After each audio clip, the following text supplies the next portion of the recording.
Good morning. Welcome to the Penn Foundation Clergy event. We are delighted that you have joined us this morning. My name is Sue Conrad Howes. I am chaplain and director of pastoral services for Penn Foundation. And I am looking forward to this morning because I think all of us who have worked with persons who have either addiction issues or mental health challenges, all of us know that the role of community is a huge part of the recovery and healing process. And this morning's program highlights the role of community and the role that communities play and can play in that process. And so we're grateful that we have gathered some like-minded people with the mission of Penn Foundation to share their stories, all of which are unique stories. And they have gathered this morning to share with us their stories of how they are working as a community to work with persons who struggle with addiction and or mental illness. All of us know that COVID has challenged our communities in many, many ways. And one of the ways that COVID has perhaps greatly affected our communities is the way that it has exacerbated addictions, as people have been turning to addictions more and more as coping mechanisms, and also the incidence of mental illness is on the rise. And so today's timing of this presentation is probably more valuable than ever. And we are reminded that, as always, we are better together. So I want to take a moment here of silence as we enter into this. We know that sometimes this work is heavy work and difficult work and touches on our inner soul. So let's take a moment of silence together before we listen to our presenters.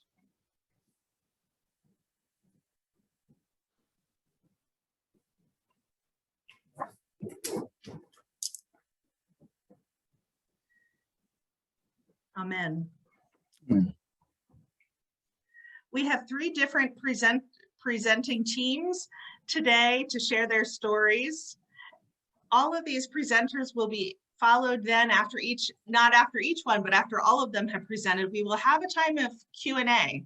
So if you have questions while any one of the presenters is presenting, I invite you at the bottom of your Zoom screen, you see a Q&A button.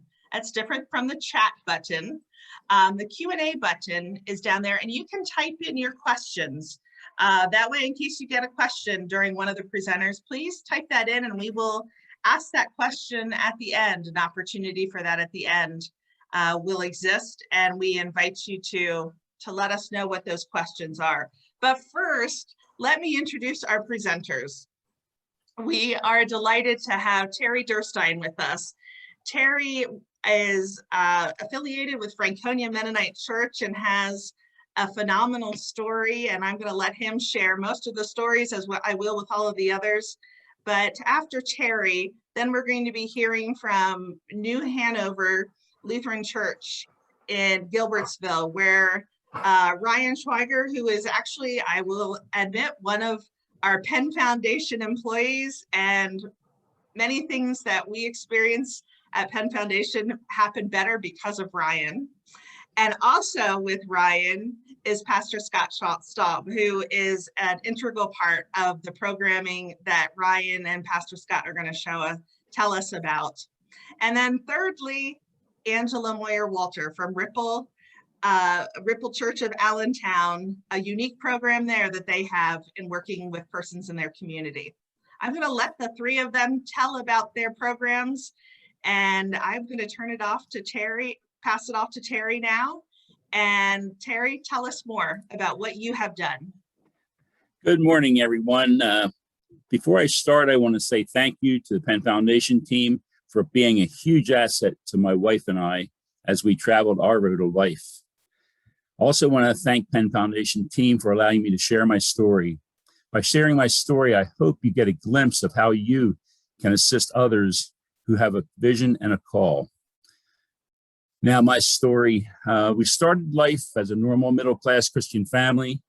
in Souderton, Pennsylvania, where my wife and I were born and raised. Family life was good until our daughter started to experience major migraines at the age of 15.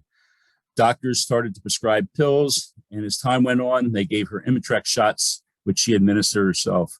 She struggled in school, missing many days due to her migraines, and finally dropped out of school at the age of 6 months prior to graduation. She was hospitalized at the age of 18 for evaluation, many tests, and she was released without any solutions to relieve her awful pain. So doctors and emergency room doctors kept prescribing more oxycodone until she was addicted to prescription pills at the age of 22. She started running with the wrong crowd and chose to use heroin at the age of 29 to deal with her migraines. It was a poor choice, but heroin relieves her pain for a period of time. She will be 49 years old next month, and she is homeless. My wife and I struggled not knowing how to help our daughter. We kept all the hurt and pain inside. We could not find a solution and felt like a failure. We started living a life of lies. Here's an example. People at church often ask how I was doing. And without hesitation, I would say, great, another beautiful day. I carried the weight of my pain on my shoulders, getting more frustrated and angrier each day. Many times I was so lost, I couldn't work, didn't know how to pray or even care to pray. Finally opened up to several close friends about the hurt, the guilt I was dealing with. Some of those people prayed with me, for me, listened, cared, and supported me and my family. They went to God on my behalf because I was not sure what to believe or pray for. They called me, wrote notes, went to the hospital with us, counseling sessions, recovery meetings, court hearings, and they would support my wife and I. Those were really lonely and frightening times. Out of my experience, the Lord gave me a vision Thanksgiving morning, 2013, a cold and snowy morning. The vision was to print the words hope, God loves you, on a hooded sweatshirt. The words hope, that word hope has broken letters to convey a message that we are all broken, Christian and non-Christian. We place a card in each sweatshirt pocket asking the question, if you die today, where will you spend eternity? The card shares the steps to accept Jesus as their personal savior. This was the start of Sweatshirt of Hope, now a 501c3 ministry. Years later, I became chair of our outreach ministry team at Franconia Mennonite Church. A year or so into my ministry leadership position, the Lord gave me a clear vision to host an event that would be a safe place for persons struggling to pick up resources and talk to others who were or had struggles with addiction, anger, out-of-wedlock pregnancies, depression, mental illness, cancer, hopelessness, suicidal thoughts, special needs children, financial challenges, legal issues, broken marriages, infertility, tragic loss of a loved one, and many more things. So I presented this vision to our outreach team. They loved the idea, and after a few minutes, one of my team members said, if this is your vision and your passion, you need to do this. You don't need the church to host this event, but we as a church will support the ministry in any way we can. I left the meeting deflated and said to God, why aren't they interested in helping those struggling in life? I prayed about this, and several months later, God gave me the strength to start and plan an event. One of my ministry team members made an announcement at our church business meeting about the vision I had, and without asking for help, someone immediately stepped up who had been dealing with the pain from a parent's suicide in their life and said they wanted to help. I met with that person, met with community leaders, local police, nonprofit organizations, many ministry leaders, and we started to plan our first Hope Festival. Our first event was held on the property of Franconia Mennonite Church, September 2019. Hope Festival had 50 nonprofit organizations, 4 local police departments, musicians, speakers who told their stories from darkness to light. Several churches got involved with community support. We had over 1,000 attendees from 3 states. 2020 was a challenging year, but in the midst of COVID, hosted our second annual Hope Festival. We had 42 nonprofit organizations, 4 local police departments, musicians, speakers who told their stories, churches and community support hosting between 650 and 700 attendees from 2 states. We added a job fair and gave out over 1,400 boxes of food and 500 dozen eggs to those struggling. Many of these persons picking up food had a choice to pay rent, fill prescriptions, or purchase food.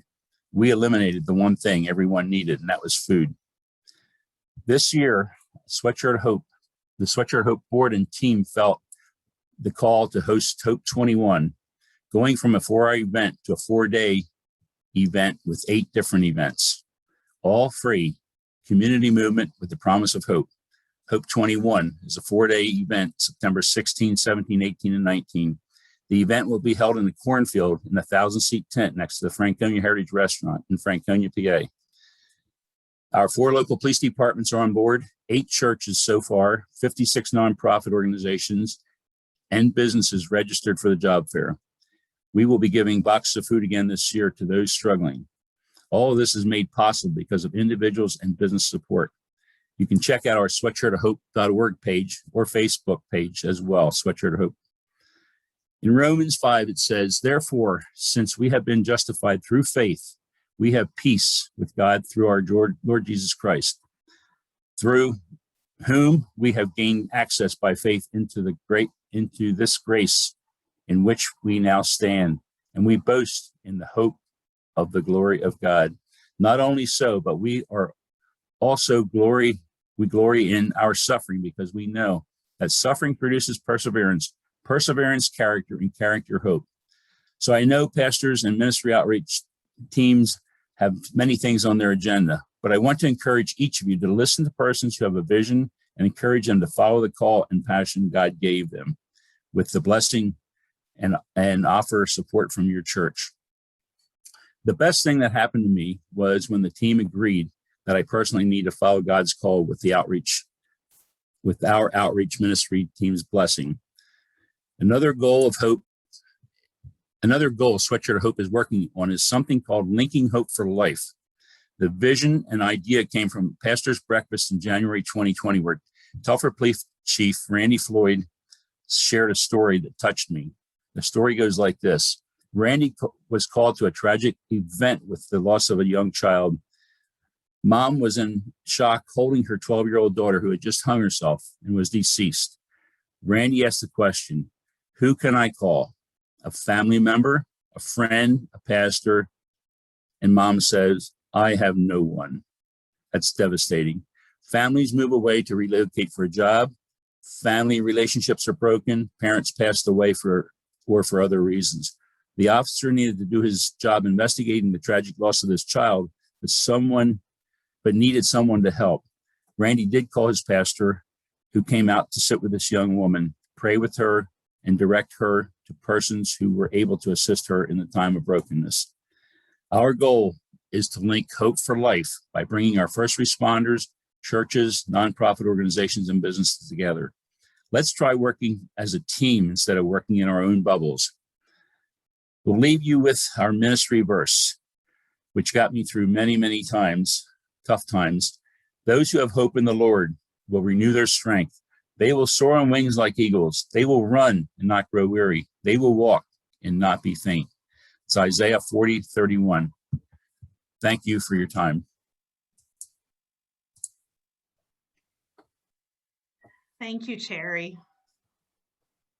Wow, I am amazed at all of the ways that you and others have taken difficult tragedy and are using it for good. Thank you. It's all God. That I can tell you. Thank you. You bet. All right, and a reminder, if you have some questions for Terry, you can type them in the Q&A box underneath your screen. And we'll hear from Terry later on again during the Q&A section. And now we will hear from New Hanover Lutheran Church, where Pastor Scott and Ryan will share their story.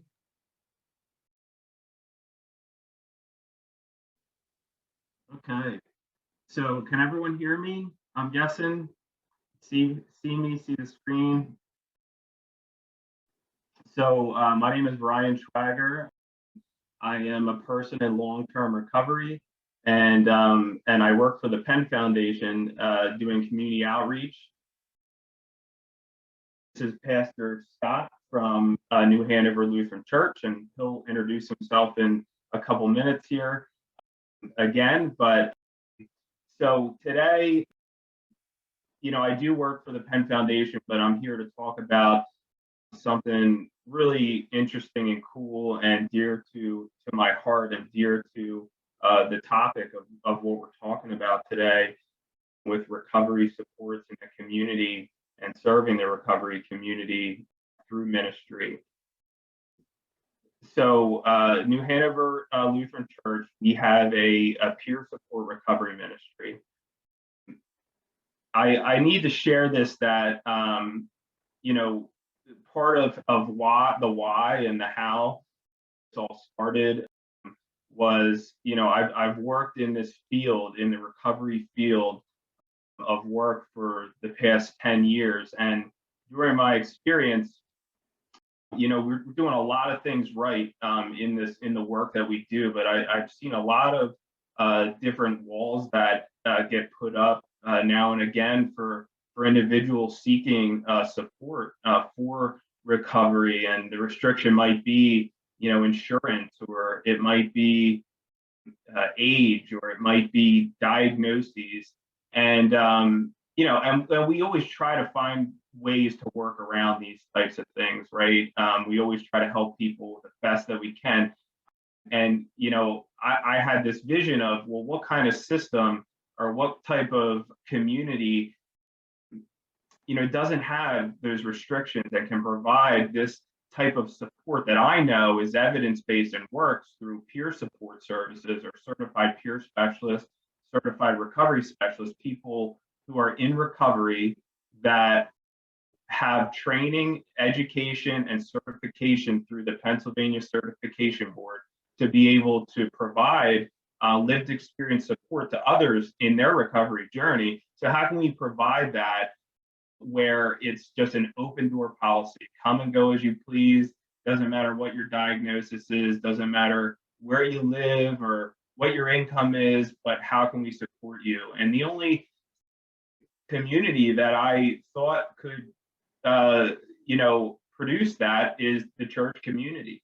And so just to move to give you a little bit more insight there, this is my grandfather. The Reverend Henry Hank Wohlgemuth. He became an ordained minister, pastor in 1957. And in 1957, he became ordained. And in 1959, he got his MSW, his Master's in Social Work. So he was also a social worker, and merged those two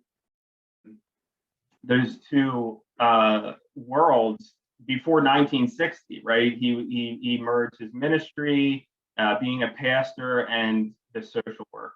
And he accomplished so many great things throughout his life. And he was a pastor for 60 years. He passed away 3 years ago.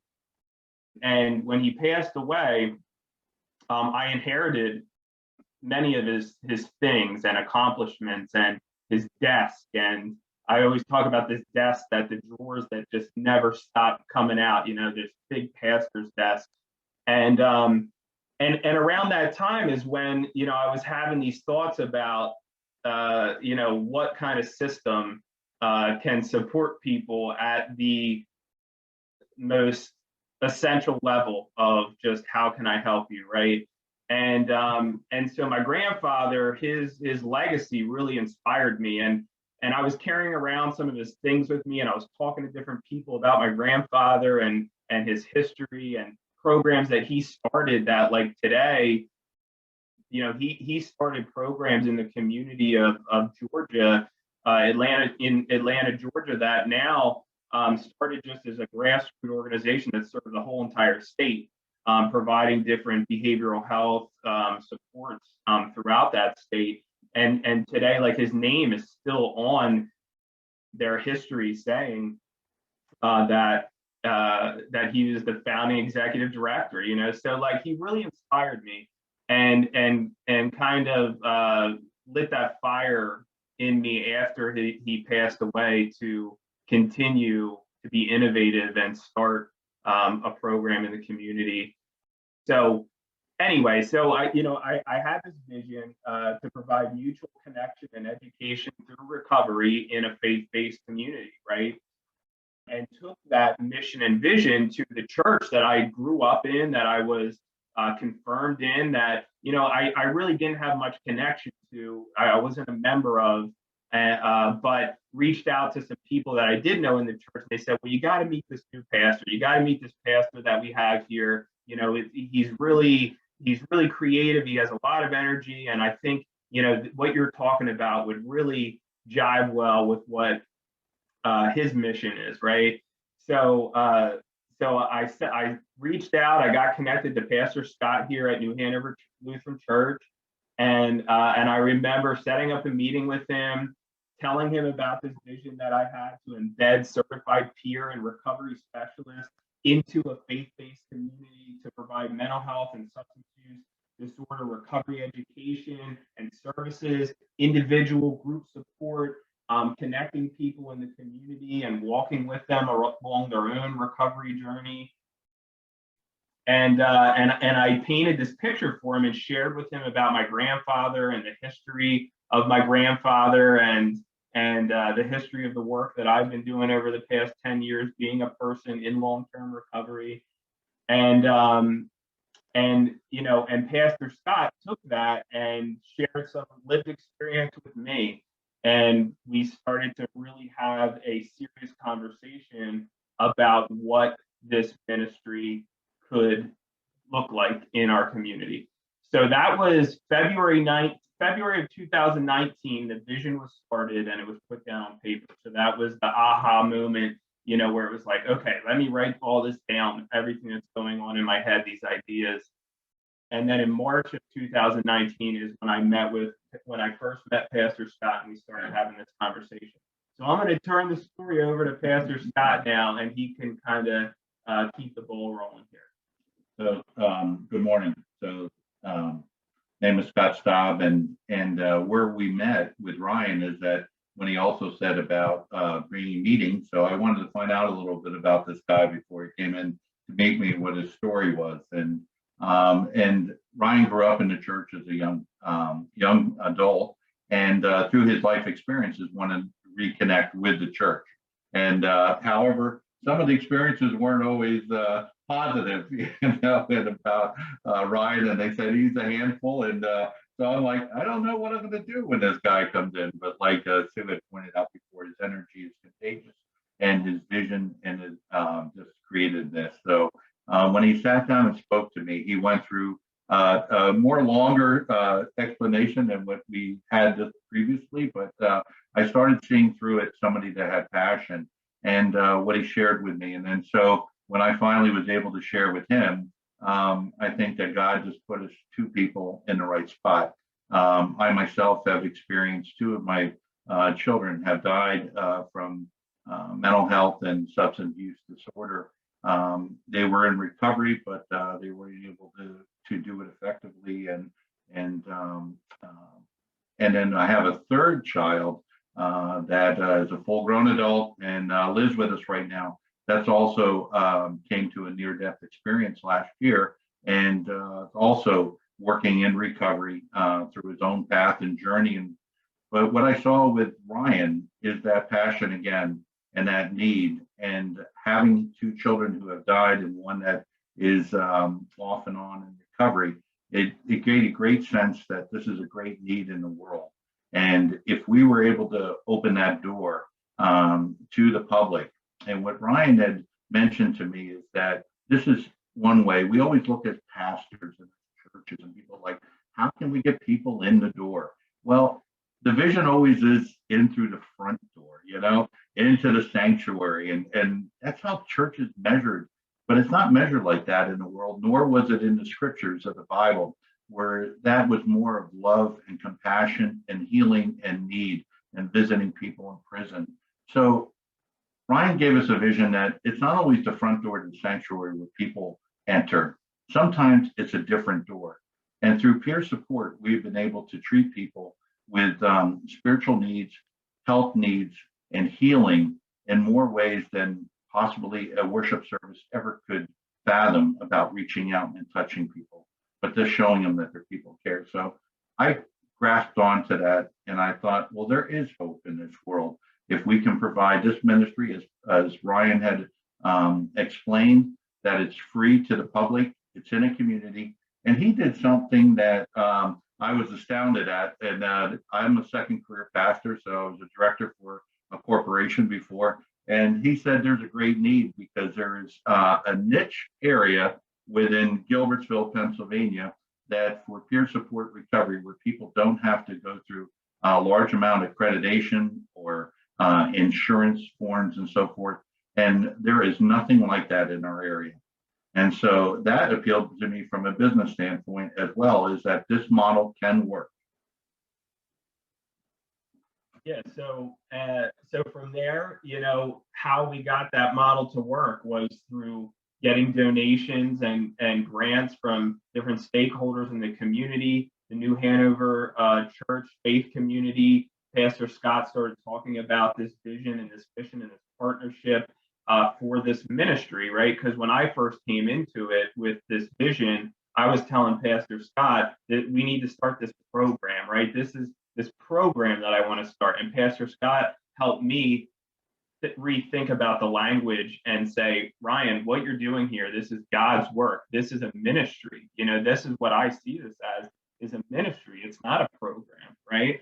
And so he helped me really think about that in a different way. And he said, Ryan, you are going to be our recovery minister here at the church, and I thought, I still today, now that I am the director of recovery ministries for this church, I laugh at it sometimes. And I think it's absolutely hilarious because, I don't take myself that seriously, right? But he really helped me understand that that's what we're doing here, that this is a ministry and rethinking about that. So we started getting donations internally. Pastor Scott and some other members of the church, we started filling out some grant work through the Pottstown Area Health and Wellness Foundation, and we were awarded that grant to help get this ministry off the ground and started. And also, different grants for the ELCA and families within the church and the community and community members in general who maybe heard about the ministry, were inspired by it, and decided to donate or give gifts to the ministry to provide this support to the community. We also set up an advisory committee through the church with different members of the church to help guide this ministry along the way. It came to life, right? So from the time February 2019, around November of 2019, this really started to be like, wow, this is really happening. Like, this is coming to life. This is a real ministry that's going to start within our community, within this church community. And that's an important part about integrating in community, because we tried to launch it. We thought that in June of 2019, this ministry would, because we were passionate about it. However, it does take a while for other people to grasp on it, even though we shared life experiences with recovery communities and its importance in the just to help the whole community be a healthy place at all. Is that, and it took till about December till we can convince people that this is going to be a thriving, effective ministry that we need to start.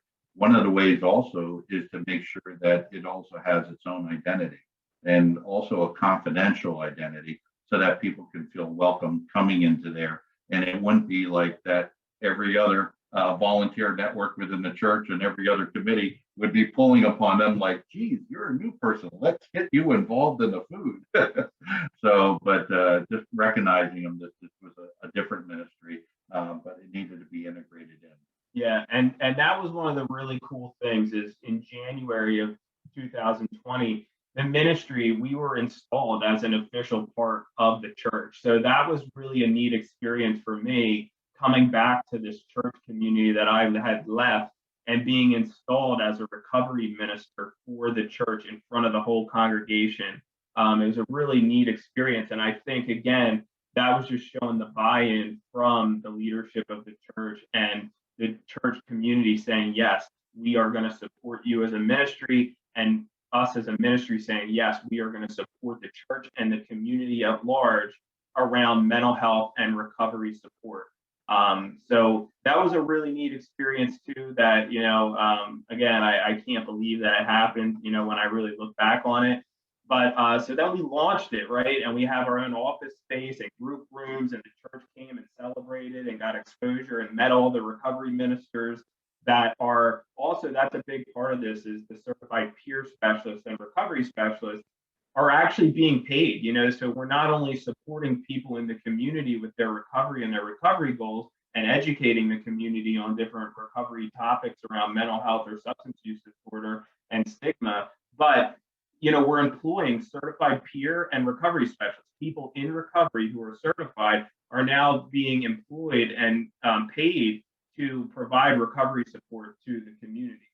And part of that was that, as Terry had mentioned out in his previous presentation, is that we have a nonprofit food ministry as well. And so we went out to the recovery houses during the COVID period, is that where people were coming out of either prison or out of recovery programs and going into recovery homes, they still had to pay a stipend, and they still had to find food, but the jobs weren't there to support them. So they had to make that awful decision, whether do I go on the street or do I eat?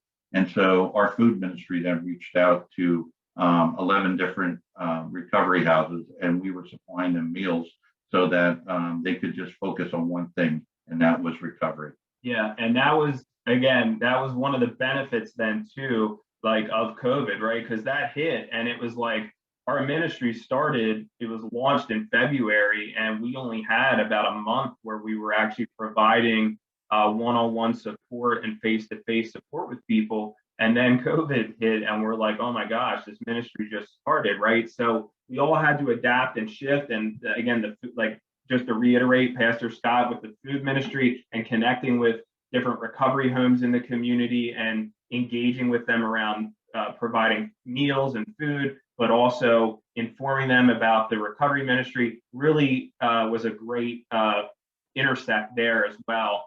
But we didn't let COVID stop us either, right? And we continued to support people. We adapted to Zoom. We started doing Zoom recovery support groups and one-on-one support.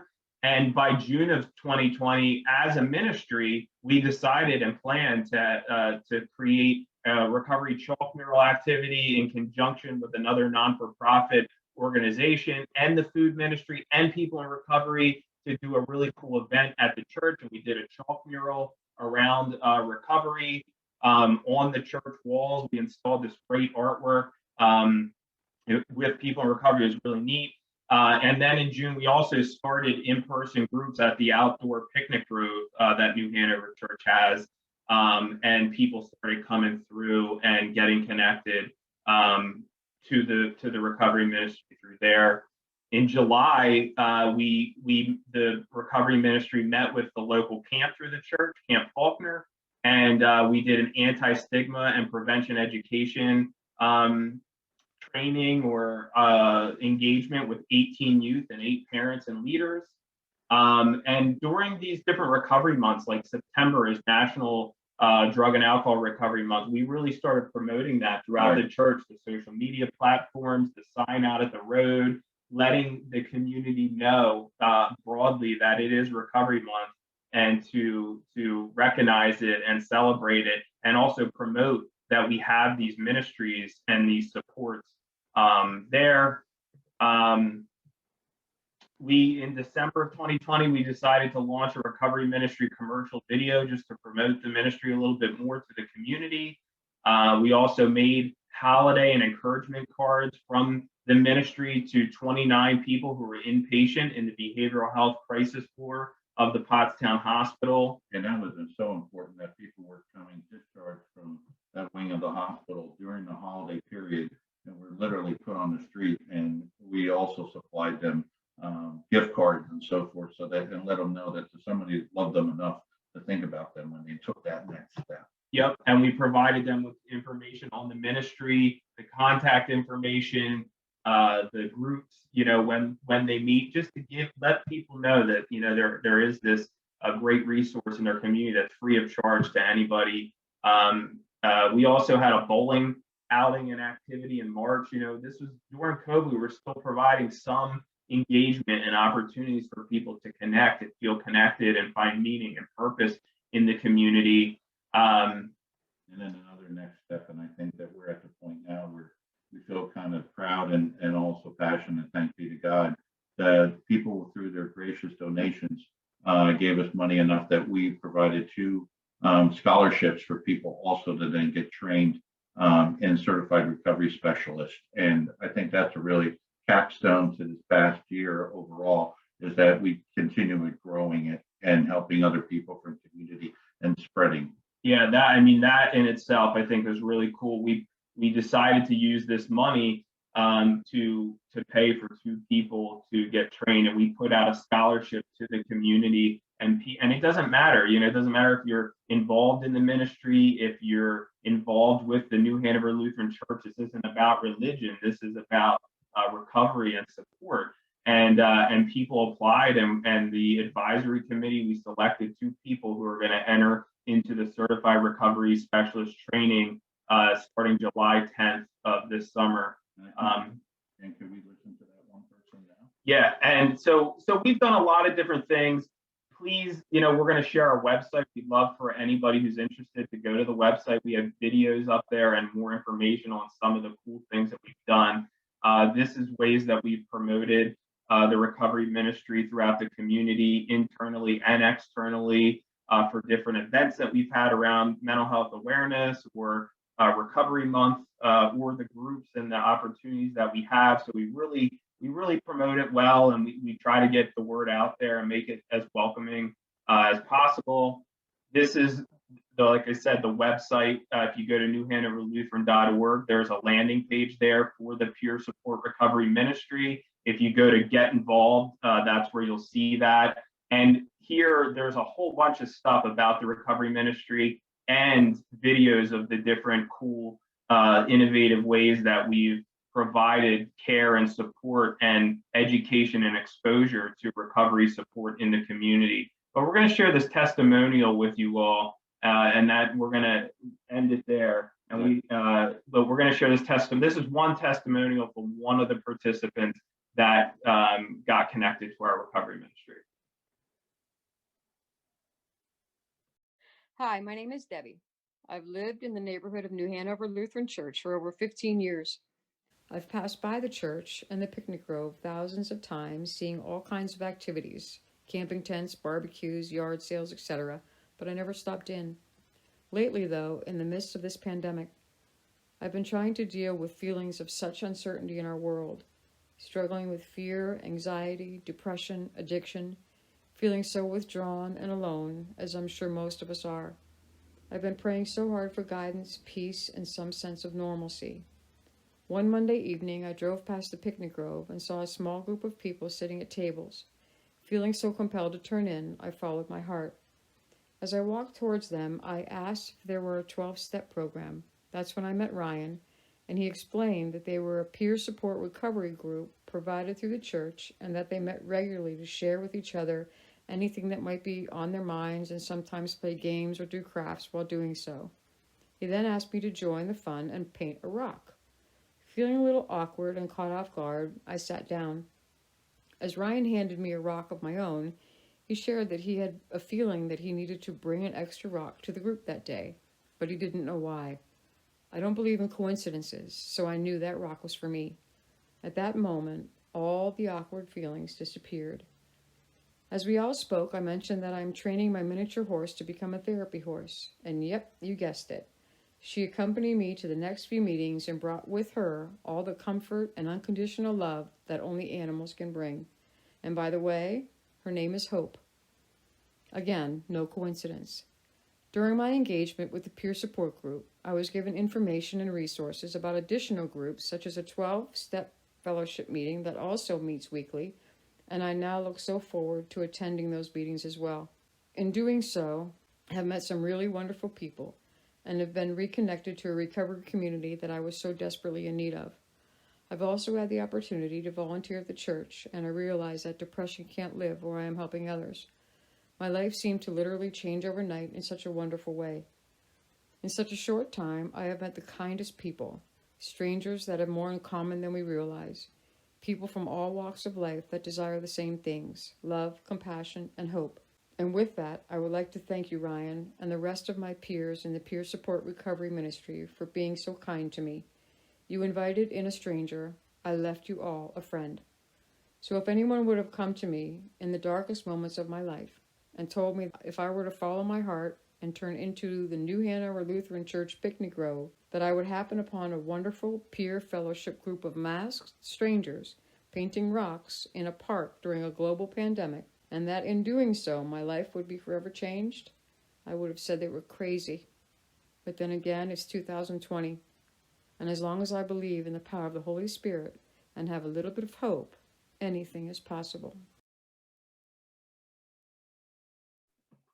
So again, thank you for letting us share, and here's some of our information. This will all be sent out after the presentation, but we thank you for your time. And Yeah, thank you and peace. Thank you so much, Ryan and Pastor Scott. One of the things that amazes me about that story too, Ryan and I talked about, is that if it hadn't been for COVID, the recovery group probably would have been meeting inside that night. But because of COVID restrictions, they needed to be meeting outside. And it was because of that allowed her to be able to see the group in the picnic grove and find the way to her. So there are silver linings in everything. And we are grateful for the work that you all are doing at New Hanover. Thank you. And our last presenter, Angela Moyer-Walter. Angela, please tell us about the amazing work that you are doing in Allentown.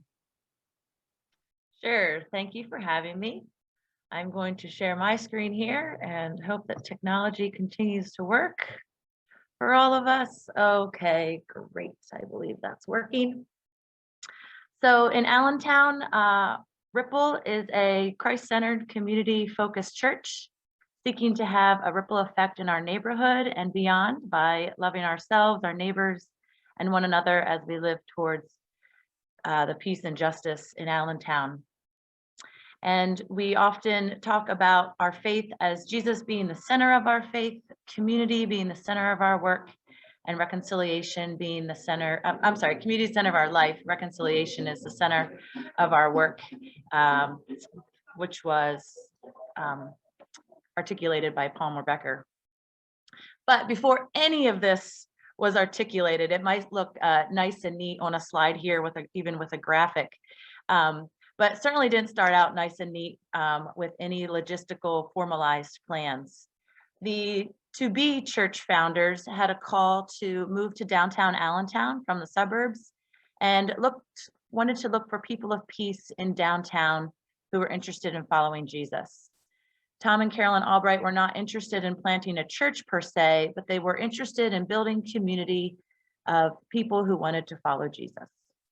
They began by taking prayer walks in the city, looking for people of peace, talking along the way with lots of folks out on their stoops. They met many wonderful people, and eventually they met Tony, who they talked with regularly, and eventually he invited them to meet and pray with his friends who lived with him under the 8th Street Bridge. Tom and Carolyn went and talked and met lots of folks who were open to participating in a community that cared about Jesus, cared about one another, and were interested in praying together. How do we learn to offer peace and love to ourselves, one another, and our community? And so Tom and Carolyn just listened to lots and lots of stories that were shared and offered prayers for God's hope and love to be present. There was no agenda, just listening and praying and being friends and neighbors together. Stories that were shared were filled with trauma, abuse, hardship and pain, loneliness and regret, addiction, mental illness, incarceration, poverty, and homelessness. Tom and Carolyn didn't have answers or quick solutions, but they continued to show up and pray and listen. And that's no small feat because the stories are heavy and hard. But they continue to show up, be willing to pray when we don't have words, and listen, And they found huge hope. Folks found huge hope in the hopeful words of Scripture, trusting that despite hard stories without quick solutions, the hope that we find in Scripture was still something to trust in. These story sharings, times of prayer, and listening to one another, I don't want to give you a pretty picture that it was this kumbaya moment with beautiful music in the background and a trickle of water. Certainly was not. There were lots of interruptions, lots of messes to clean up, lots of conflicts to be dealt with. But people kept showing up. We kept showing up. And then people brought their friends, and their friends brought their friends. And so prayer time and Bible study moved from under the bridge to Tom and Carolyn's home, to a coffee shop, and then to several different church basements. And we were grateful for those church basements that were willing to put out trash, that were willing to take a risk with people being in the building. But we had to move to several different church basements because churches struggled to house us. Churches struggled to have our group in their building, and that was hard. Sometimes I think our landlords or our host churches were harder to deal with than the hardships that Ripplers brought. And despite hardships, we continued to trust, not exactly knowing what was next, but continuing to trust in God's goodness, and that we could continue to trust one another, love one another, pray together, listen to stories, share one another's burdens, and find hope in Scriptures. So we just kept showing up together, despite dark circumstances, because transformation often takes a lot of time. It does not happen overnight. We definitely witnessed miracles. Miracles do happen, but certainly not as often and not as quickly as we would like, not in the time frame that I certainly want for people that I care about. And certainly transformation definitely does not always turn out like I expect, but you do see God's handiwork all over the place. So did we make a decision or a choice to serve this demographic or this population? No. But this was the community that was looking for hope and healing in our community. This was the part of Allentown that longed for God's shalom, love, and grace. Who are we to say no? Who are we to say, we'll look elsewhere with folks that might look like us or have similar experiences? Somewhere where I know the good news that I can share is actually good news. But we figured it out along the way, and we always went with lots of prayer, asking lots of questions. And we learned together, bit by bit. We read Scripture together, and the constant question was, what does Jesus's good news look like in this passage that we're reading? And then what does it look like here in Allentown? We assumed and reminded people that God made them and they were worthwhile. We all were worthwhile. We all had gifts to share. God had given all of us gifts. We all had something to share with the community, with ourselves and one another. And that, we said it earlier, we do all need one another. And in our society, we tend to place a higher value on certain things than others. But those things can often disconnect more than connect us. And then we began to look at the logo, our logo. We began to ask, where did you see God along the way this week? Where were God moments? And we began to call them ripples. Like a rock that is thrown into a lake and ripples out, that is what Christ has done for us. And then we share God's love with others. And I'm going to go to my next slide here. Here we go. We still share ripples every week, and it stuck with our community. And so that's how our community got named Ripple. But ordinary people called by Jesus to be the body of Christ, to do extraordinary things by the power of God's Spirit.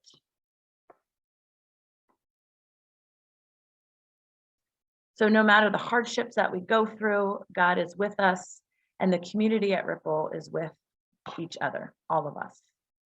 And a common ripple I've learned day in and day out, week in and week out, that we hear often at Ripple is to be grateful that I woke up this morning, to be grateful for life, to be grateful for breath.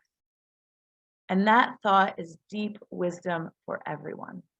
For folks, whether you are in recovery, whether you're considering recovery, working hard at recovery, even in the midst of addiction or not, we can be grateful for our very breath. And it may be the most valuable thing that we own, and no one can take it from us.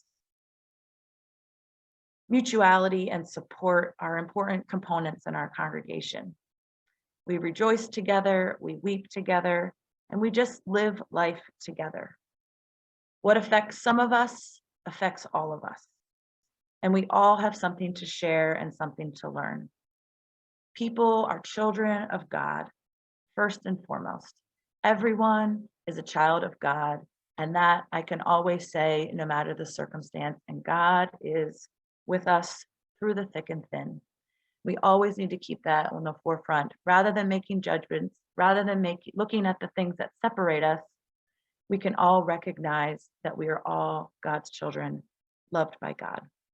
And so I put two things down here, two resources that were huge resources for us. The first one is Breathing Underwater, Richard Rohr's Spirituality to the 12 Steps, and Addiction and Grace, Love and Spirituality in the Healing of Addictions by Gerald May, who's a doctor. Recommend these two resources. And a third resource that I want to share with you, my last slide here, are restorative practices. Actually, I'm going to go back to give you a little intro. We also use restorative practices. And so how do we manage relationships? How do we talk about difficult things? How do we manage power dynamics? Boundaries are a big deal. Relationships are a big deal. But these things can also be very hard, and people can bring really bad experiences with relationships and boundaries into a community setting. And so oftentimes trauma has happened in community, and so it needs the community to heal, and we've heard about that.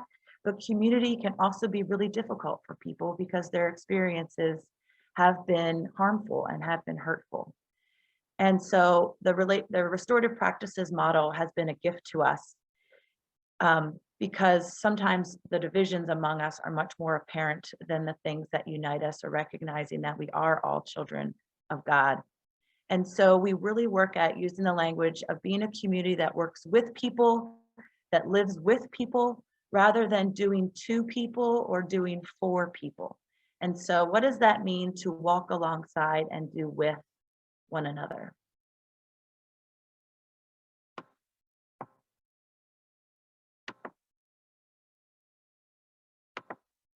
And so I want to share with you this social discipline window for one little take home. In addition to all of the things you're hearing today, one little take home that for you to think about in your congregation, and not just when you interact with folks that struggle with mental health issues or addiction, but all of our relationships. So the restorative practices is a wonderful leadership model for how we interact and how we engage with others. And so you'll see 4 boxes here, the to box, the not box, the with box, and the for box. And the goal is to be in the with box.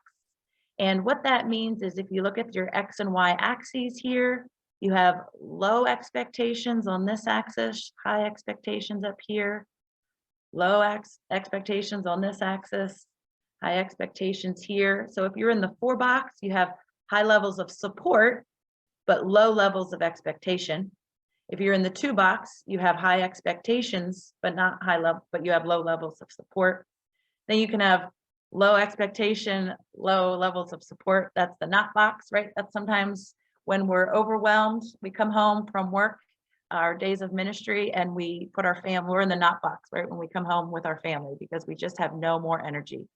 And then we can also do that in our pastoral work, in our ministry lives. We can just ignore things that are too difficult, ignore things that we don't have the theology for. How do we see God as good news when circumstances aren't changing at the pace that we want? So what does the with box look like? So they always say what does it mean to have high levels of support, high levels of expectations? And that means think about a coach or a teacher, maybe a parent who just was always in your court cheering for you, but also pushed you to achieve your best. And that's what we want to do in the with box, which means you need to have high levels of support, but you also need to have expectations. You need to be pushed. And so that is always a balance that I'm thinking about in ministry. And so we had a situation where we had lots of neighborhood kids coming into the building and throwing rocks at the building and causing all kinds of drama. And how do I tell children that they can't come to church?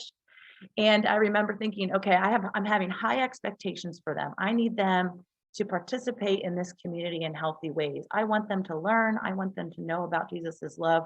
So what are some ways that I can offer them support?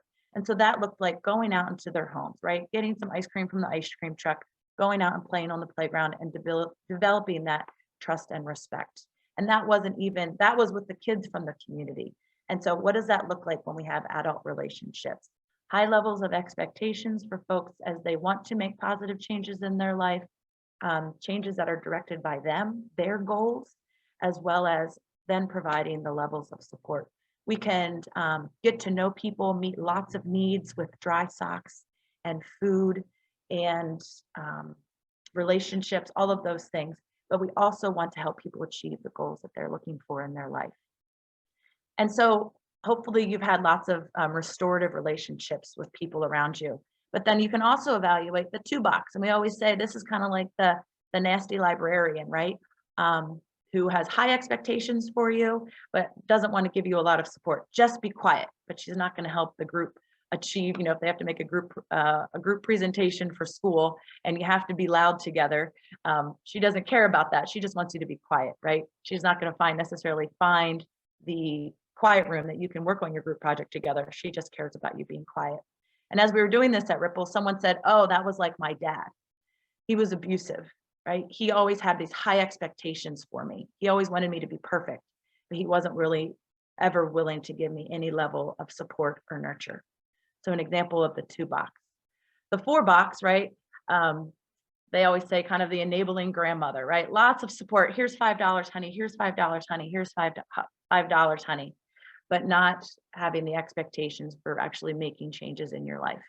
And then like I described before, the not box. Sometimes we're just exhausted, we don't have any energy, and we go to the not box. And so all 4 boxes can be helpful. All 4 boxes are important at certain times. You want when you break your leg on the ski slopes, you want the ambulance to come and splint up your leg and take you to the hospital. That's the 4 box, and that's a-okay in that circumstance. But as we work with folks in recovery, as we work with folks in looking at mental health and not necessarily their recovery, but what that looks like and making positive changes in their life. What does being in the with box look like? Offering high levels of expectation as well as high levels of support. And we see this in Jesus's life, right? Jesus worked with people, offering wisdom and grace, but he also had expectations of others, people to live out their faith. He asked people to get up and walk, or Peter and Paul did that, or Peter and who else was with him? Can't remember at the moment. The woman had faith when she touched Jesus's cloak, right? There was always an element of what we have to do and what Jesus offers us. And so we see that as Jesus walking with people, Jesus doing with people. And so people, places, and things are easy triggers for people in recovery. And so as a community, how can we offer healthy community for one another, a healthy community to belong to? How can we make a sober living worthwhile? For many, life is so hard and it's so lonely. Living with an addiction seems easier and less painful than staying sober and dealing with the hard realities of life. Trauma often happens in community, like I said, and therefore we need community to heal. But how can this community actually be a place of safety? And it really is such a great opportunity for churches to be these safe and healing spaces. But we need to be open to learning and doing things in new ways, and actually being new people and new ways of being for ourselves, because we are all addicted to things, and not just coffee and sugar and work. We are addicted to short-term gratification, ease, quick fixes, comfort, and we certainly like big bang for our bucks. But we also know that we need to surrender our lives to Christ, not just once and done, but every day. And when we ourselves find those things for ourselves, recognize what does it mean to be a person of Christ, a disciple of Christ, day in and day out, relying on Christ alone, then we have a lot more in common with people who initially look like they have many differences from us. We all have addictions. Some addictions are just more harmful and dangerous than others. And folks who are in the midst of struggle have much, much wisdom to teach all of us. And God is especially close to those who are marginalized and vulnerable. But we too often distance ourselves and allow those barriers to separate ourselves from folks rather than walk alongside and learn from. Again, this is not all kumbaya moments, easy peasy. Realistic expectations are important. This is hard work, and it will suck the patience out of you. At times, you have to be in it for the long haul and not the overnight quick story of change and transformation. Healing from addiction is not linear. It's not once and done. It's one day at a time for the rest of your life. But change and transformation does happen in the midst of a lot of pain and hardship as well. There's a beautiful space for the church. And why do we need to be having a seminar on how to do this? Because this is the space I think that God chose for us to create for folks. I have learned so much about grace, not just to offer it to others, but for God's grace and the depth of God's grace in my own life, to receive it in my own life in deeper ways. And so to close, I will tell you the story that birthed Ripple Community Inc., which is the nonprofit that birthed out of Ripple Church, which was a response to when we continued to ask the question, what does God's good news look like here in Allentown? We heard two things from our church community. People often said that they appreciated Ripple Church on Sundays, but they wanted a safe place to go during the week. Where could they find that support during the week?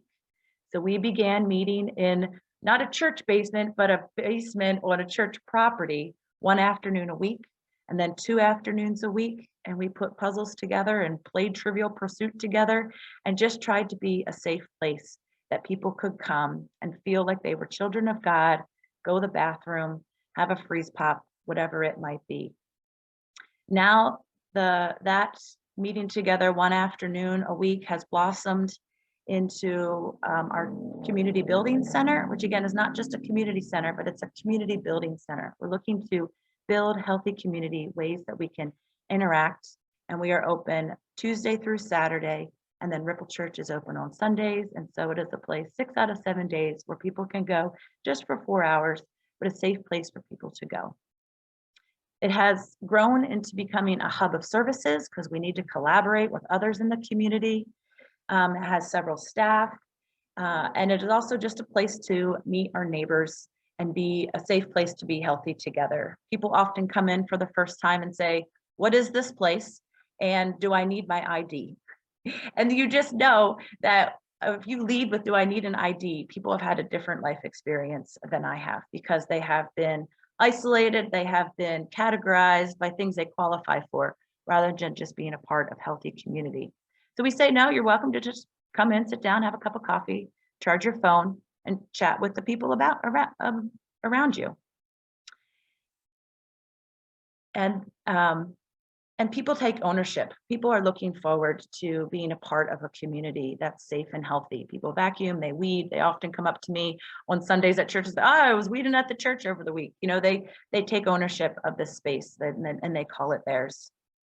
Secondly, when we asked people what God's good news looked like, they wanted safe housing.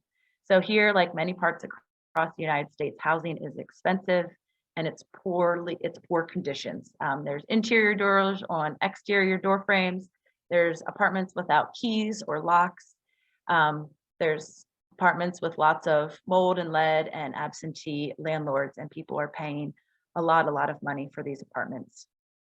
So the larger project was then, if this is a need, if this is what good news looks like, how do we work at it? And it has taken it's a lot harder to work towards safe and affordable housing, but that was a need in our community, and we knew that it would transform lives.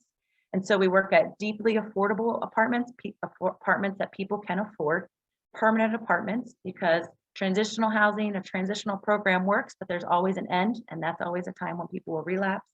And supportive. Some people are just going to need a little bit more support in order to be independent and maintain their recovery and maintain a healthy and fulfilling life.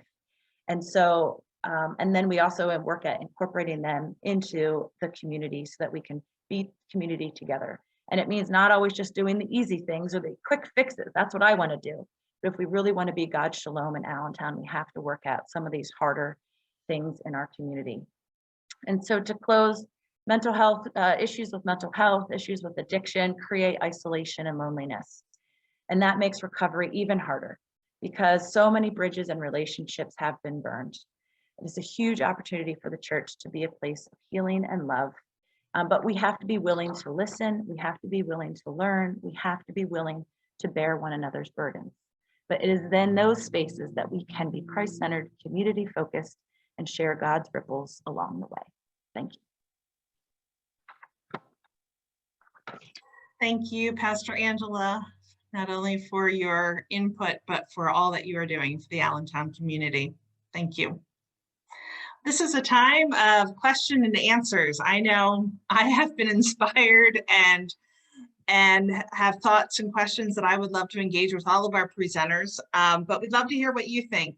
I have a couple of questions to start out that we've received, and if there are more coming, please take a moment to type them in to the Q&A. I'll invite Terry and Ryan and Pastor Scott to join me back on the screen. The first question comes from Pastor Mike Ford, and it's, I think, specifically for New Hanover Lutheran Church. And he writes, your church has a rural location. Speak more about the pros and cons of the ease or challenge of people coming to your church location for services. Is there tremendous need in your immediate community? Do you sometimes wish you were located in a higher population area to be more accessible to more people? Well, yeah, and it's funny, and I praise Terry and Angela for their sharing today. I grew up in Allentown, so you're true to my heart, and I'm following you guys, and it's great news. But yeah, so there are different challenges, and where to be with people where they're at and where their need, and especially during the COVID period. Some of the creative ways we've done it is, of course, Zoom, as we're meeting today, but also then live streaming, but also do video recordings. And we found that people, and God just works this way, that we found that we were able to address the right amount of people with the right amount of time, being where we're at. And how did we accomplish that? We gave several different settings by doing on Zoom, and which people participated not only in our recovery group, but also in the peer support group, because people have the same anxieties about this disease that people aren't in recovery. You know, do I attend virtually or do I attend in person? So we created all those avenues. Something that Ryan came up with was phenomenal. We bought little inexpensive fire sticks for people, and people like as far away as Coatesville, Pennsylvania, had requested help and needed immediate attention and help.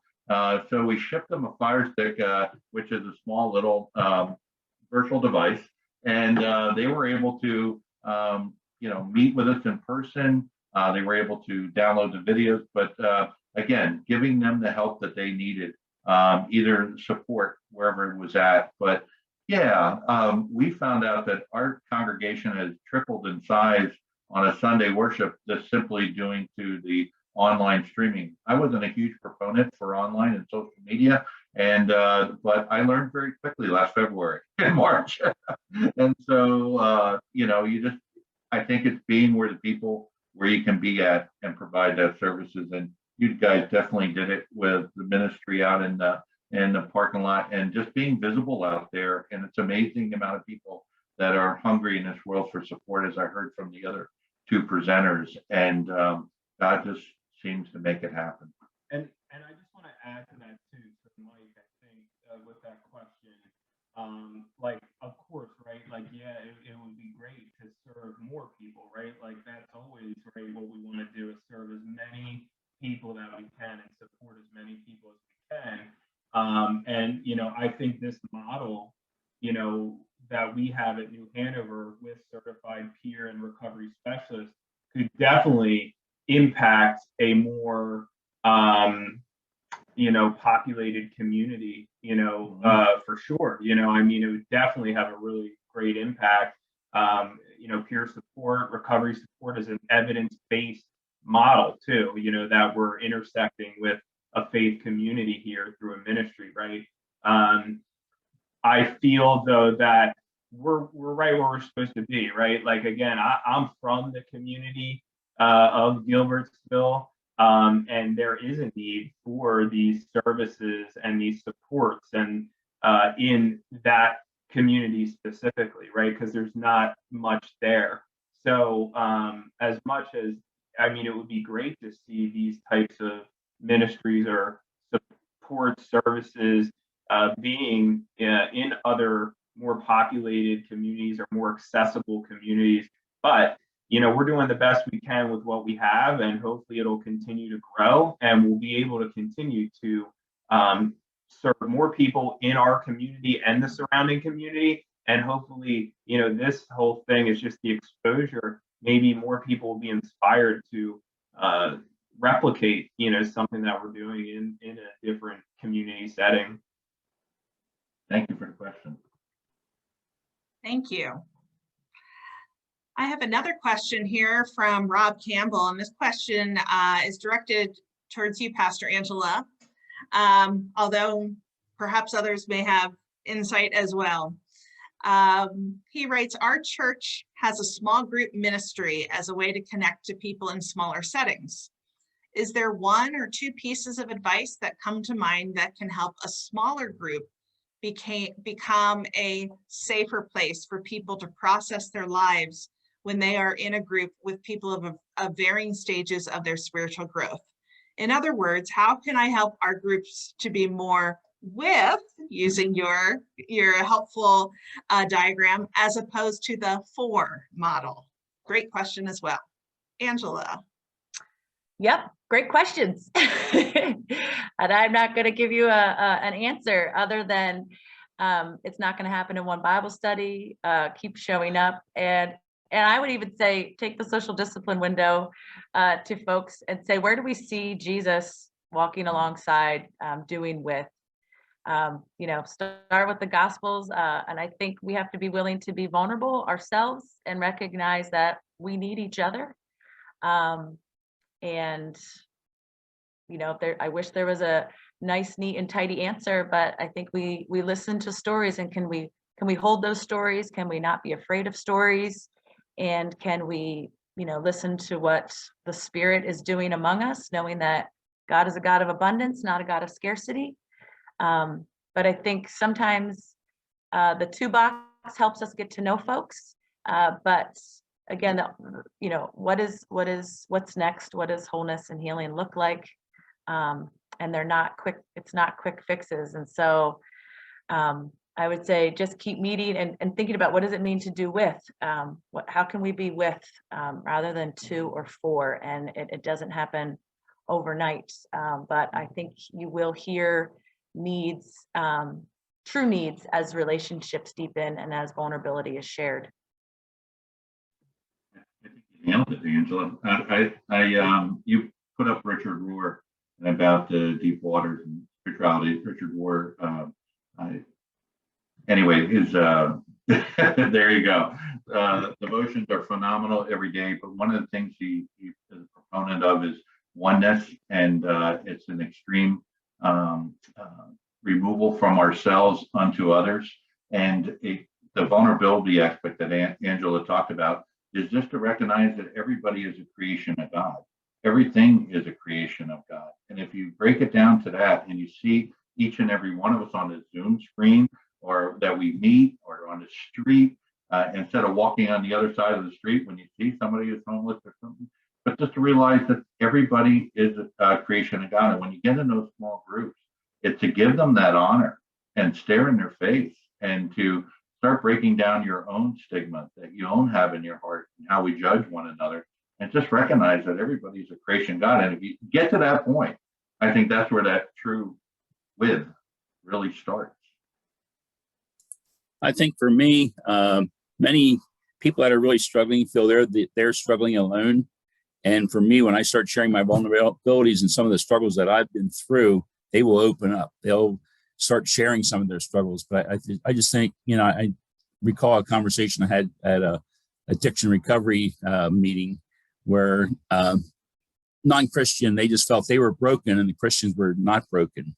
And that's where the hope that we have on our sweatshirt, the letters are broken, because I think we have to get that message across that we're broken as well as Christians. So I think we need to keep sharing our story, tell our story. Thank you so much. I have a question, Terry, for you.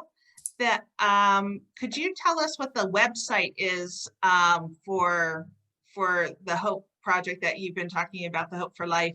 Do you have a website address that you can share? Yes, sweatshirtofhope.org. And then there's a tab for Hope 21 as well. So that will give you some more information. And you can go to Facebook page. We're posting pretty regularly on Facebook, Sweatshirt of Hope, or Terry Durstein. I have my own page as well. And what are the dates coming up for the event? September 16, 17, 18, and 19. And there'll be about 8 different events. So check it out. I mean, Thursday morning is like a chamber mixer type thing, a free breakfast. And then in the evening, it's recognizing the first responders, police, and frontline workers. It's going to be more of a patriotic night. And then Friday from 5 to 6:30 will be youth night, serving some free pizza. And then in the evening, we have the Alan Scott Band coming in to do a concert. He was a drug addict in prison, and now he shares his story. And then Saturday from 10 to 2 is our Hope Festival, where we have all the nonprofits there. And then in the evening, we'll have Ann Wilson. She's a fairly new singer. She's from Nashville, Tennessee. She'll be doing a concert. And then Sunday morning, we have a service. And Matt Maurer from Coastal Christian in Ocean City, New Jersey, will be our presenting speaker. Wow. Wow. What amazes me, Terry, about your program and all of your programs, Ryan and Pastor Scott, and the story and the history that Pastor Angelo shared with us, is that none of these programs started out big like we are here. It's kind of overwhelming, all that Terry, like, it's amazing, all of those things. But all of these programs started with one person who said, there is a need, I have a calling, and I want to do something. And they started out small. Terry started out with making a sweatshirt. Ryan started out with this idea of helping people, but wasn't sure quite how to do it. The folks who were ahead of Angela at Ripple said, we want to just have conversation with people. Let's go out and have conversations. And so I hope that is what we are inspiring all of you to say, is these are programs that started small. And so you don't have to start big by any means. In fact, probably it's better to start small and be inspired by starting small. These are people who have gone places they probably never expected to go. And that is where the Spirit leads us in this work. And so we are grateful for that work and for your vision to get to that work. I think we have answered all of the questions that have been posed to us. I would like to thank everybody for their time in joining us, and especially our panelists for their wisdom, for their courage, for their vision, and taking what they found as a calling and creating it in such a unique and helpful way. Thank you. And may you be blessed in the work that you continue to do. Before we close, I want to invite Margaret Zuck to join us. Margaret represents Mosaic Mennonite Conference, who sponsored this event, and for that we are grateful. Margaret is the Director of Conference-Related Ministries for Mosaic Mennonite Conference, and so Margaret, we thank Mosaic Mennonite Conference for their support of this event, and we just want to invite you to share a few closing thoughts, and we will then close our time together. So Margaret, welcome. Thank you. Thanks, Sue. And a special thanks to the panelists. Truly inspiring, Sue. This was indeed a time to be together. And, you know, we've said in different ways, but boy, this is God's work. It is all God. And so we at Mosaic are really honored to be part of this community. A community that's committed to the way of Jesus by the way we live and we connect, and that we work together in our communities.